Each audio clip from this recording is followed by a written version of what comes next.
The Zespri AGM in Tauranga is usually a fairly straightforward event.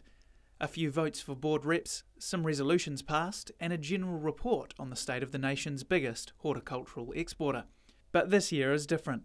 Zespri has been making all the headlines lately. There was its high-profile court hearing with turners and growers, and a rival grower representative body, the Independent Kiwifruit Growers Association, headed up by lawyer Marcus Wilkins and supporter Ross Hart.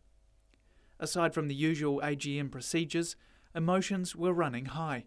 Is he doing this so that we can make our SPE system stronger? Or is he, in some form or manner, working for turners and growers, or Mr. Tony Gibbs?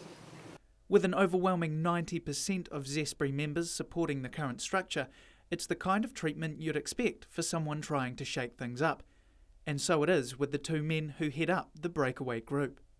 Ross Hart, however, says the purpose of the IKGA is not to reduce profits or dismantle the current structure, but to keep recognised grower reps honest.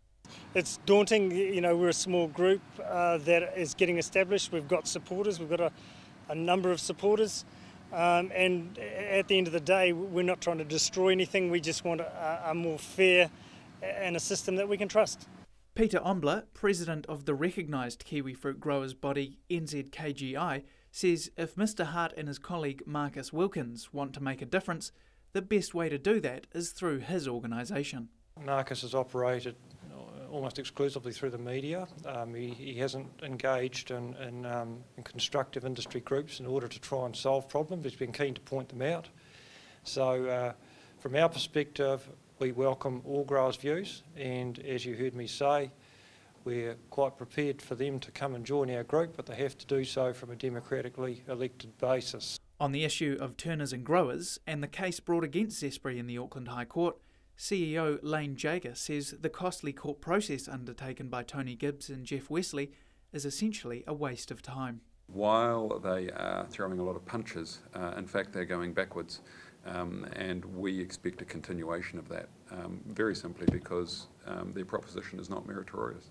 Mr Jager says after the initial ruling dismissed Turners and Growers' case, he extended an invitation to the group to work together under a single marketing umbrella, but his approach has been rebuffed. Tony was kind enough to respond through the media that my invitation to work with us through collaborative marketing channels, that they see it as wishful thinking, that they're going to appeal their recent loss of the court case. So I guess that signals a continuation of their current campaign, and we're disappointed but unsurprised by that. With so much going on at boardroom level, you could be forgiven for overlooking the actual industry figures, which so far this year are looking good. It's a funny mix going on, but the general overview I would have said is optimism.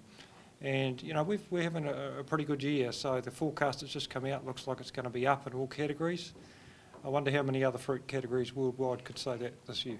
And one thing is for sure, no matter what happens in court or what wars are waged in the media, those kiwifruit will keep on growing.